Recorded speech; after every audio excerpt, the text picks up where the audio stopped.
Okay, let's crack into homework 9 here with problem 34 on page 145, which concerns the vertex form for quadratics. It really is analyzing a quadratic using the vertex form. This is a sister to problem 35 on the same page.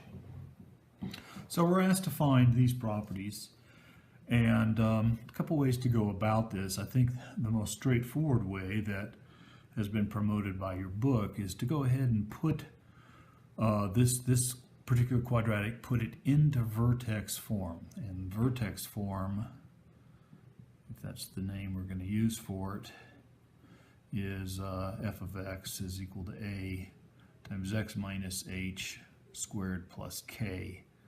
In this case, this is the scale factor, and in fact, the sign of a, if a is positive, then the quadratic opens up, meaning it's concave upward. And if a is less than 0, then it opens down and it's concave downward. Opens down.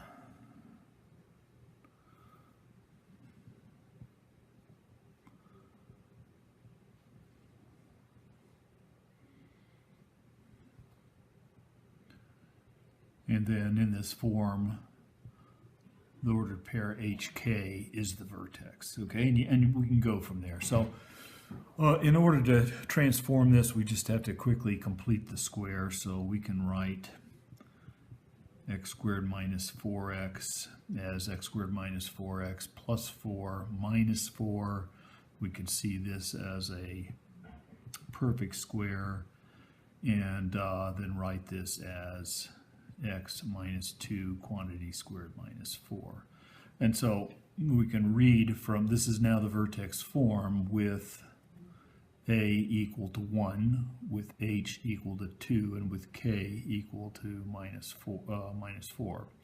So with that, we can kind of come over here and just immediately write down that the vertex then in this case is 2 minus 4. The axis of symmetry is x equals 2. The domain, this is a quadratic function, so they all have all reals as their domain.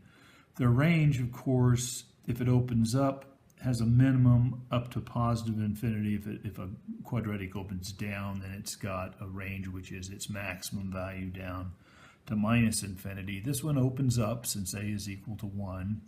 It has a minimum value of y equals minus 4, and so the range is going to be minus 4 to infinity. And then if we were to just sort of quickly draw this thing, again, the vertex is at 2 minus 4. And it opens up in some way. I won't be too careful about how I draw it. But you can see that it's increasing over here, decreasing, meaning over here, and it's decreasing over here. So for the interval over which it's increasing is the interval from 2 to infinity, and minus infinity to 2 open intervals on both sides is where it's decreasing. So that sort of finishes off the problem. The one comment that I will make is if you just hate to complete the square and you find that you're given a quadratic in this form, the other way to proceed here is to just quickly factor this by pulling out an x. And when you do that, you immediately turn this into the product of two monomials, and it's easy to see then that the zeros occur at x equals 0 and x equals 4. And given that, since all quadratics are symmetric and the axis of symmetry is right between the two values, the two real zeros, if it has two real zeros, you can see here that the axis of symmetry is x equals 2, right?